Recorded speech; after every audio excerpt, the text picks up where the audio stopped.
বাবা তুমি কি করছো? ওটা দাদু তো। চুপ করো, কিছুক্ষণ পরে দেখবে। বাবাই আর আমি অনেকদিন পর আজকে আমার মামা বাড়িতে যাচ্ছি। বেশ কিছুদিন হয়ে গেছে ওকে নিয়ে সেভাবে বাইরে বেরোনো হচ্ছে না, তাই ভাবলাম যাই একটু ঘুরেই আসি।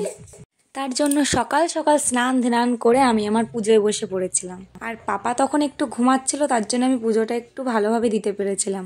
আর ওর ঘুমন্ত অবস্থাতে আমি ওকে টিপটা পরিয়ে নিলাম, আর নাহলে জেগে থাকা অবস্থায় তো কপালে হাত দেওয়ার কায়দা থাকে না। এদিকে আমি ঝটপট সকালের টিফিনটা সেরে ফেলছিলাম। আর ওইদিকে দেখো সবে একজন মোড়ামুড়ি খেতে খেতে উঠছে। বাবু জুতো টুতো পরে একেবারে রেডি হয়ে শুয়েছিল। পাপা উঠি বলো পাপা। ঘুম থেকে উঠে মায়ের একটু আদর খেয়ে নিল। এইবারে গুছান গাছান আবার স্টার্ট। সোনাইকে তখন রেডি করার সময় ওর এত ঘুম লেগেছিল, ও একেবারে ঘুমে ঢুলে পড়ছিল। এক জায়গায় যেতে গেলে ভাবি একটু সকাল সকাল বেরোবো, কিন্তু বাবারই এই পুচকুকে নিয়ে আর তাড়াতাড়ি বেরোনো আর হয়ে উঠছে না। সমস্ত কাজ বাজ সেরে পুচকুকে রেডি করে এইবার রওনা দিলাম।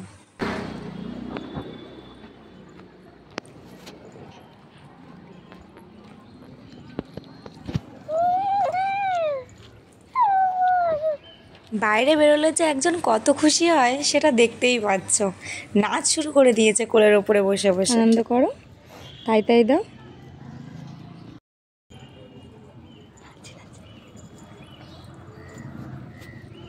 কিছুটা হেঁটে বড় রাস্তায় ওঠার পরে আমরা অটোটাও ঠিকঠাক পেয়ে যাই। আর খুব একটা তো একা বেরোনো হয় না, অটোতেও যেন অনেক দিন উঠি না। এতদিন ধরে কলকাতায় আছি, অথচ আমার অলিগলি রাস্তাঘাট যেন কিছুই চেনা নেই। ওর বাবার সাথে ঘুরে ঘুরে আমার এমন অভ্যাস হয়ে গেছে।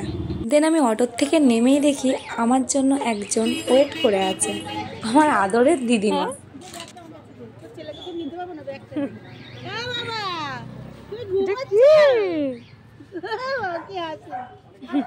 পাশে ওর একটা মাসিমণিও ছিল, তার কোলেও একটু আদর খেয়ে নিল। এইবার আমরা হাঁটি হাঁটি পায়ে চললাম।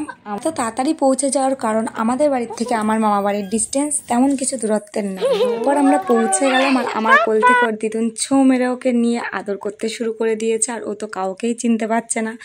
একটা নতুন জায়গায় গেলে যা হয়, ওকে অনেক চেষ্টা করছিল মামি কথা বলানোর, হাসানোর, কিন্তু অবাক হয়ে চারিদিকটা দেখেই যাচ্ছিল। কোথায় এসেছো? কোথায় কোথায় কোথায়? এটা কাদের বাড়ি? কাদের বাড়ি? রে বাপ, ওকে পেয়ে আমাকে সবাই ভুলেই গেছিল। আগে আমি ওই বাড়িতে গেলে অনেক আদর যত্ন পেতাম, এখন আমারটা এখন আমার বাবু পায়। তো চলো ঠিক আছে, তাতেই আমার খুশি। ওকেই সবাই আদর করো, ভালোবাসো, তাহলেই আমার হবে। আমার এত ছটপটে ছেলেটা কিন্তু ওখানে গিয়ে একেবারে শান্তশিষ্ট হয়ে গেছিল। আসলে নতুন কোথাও গেলেও এইরকম বিহেভিয়ার করেই থাকে। তারপর কিছুক্ষণ রেস্ট নেওয়ার পর মামি আর আমি রেডি হয়ে বেরিয়ে পড়লাম একটু বাজারের দিকে। আর বাবুকে কিন্তু আমি রাস্তায় বেরোলে কখনোই কোলে নিই না, আমার সাথে যে থাকে সেই ওকে কোলে নিয়ে রাখবে, এটাই হলো আমার রীতিনিবাজ। খানিকটা পর যাওয়ার পরে কাণ্ড দেখো, মামির চশমাটা টেনে ও খাবে, ওর হাতে জিনিস পাচ্ছে না, ওর চশমাটা খেতে হবে। হাতের সামনে পাওয়া জিনিসটা গালে দেওয়ার অভ্যাস আছে ঠিকই, কিন্তু শেষ পর্যন্ত চশমাটাকেও বাদ দিল না। বাজার থেকে ঘোরাঘুরি করে এসে বাবাই কিন্তু মনের সুখে একটু বসে বসে চকলেট খাচ্ছিল। অনেকক্ষণ পর ও একটু ফ্রি হয়েছিল, হঠাৎ করে ওর দাদু এসে ওর মুড আবার অফ করে দেয়। দাদু বাবা, ওটা দাদু, ওটা দাদু তো। চুপ করো, কিছুক্ষণ পরে দেখবে। ওটা দাদু। খেলাই বন্ধ হয়ে গেল, এতক্ষণ ধরে কি সুন্দর কাঁদে না। ছিল। তো আজকের মতো এই পর্যন্তই, দেখা হচ্ছে নেক্সট ব্লগে। টাটা।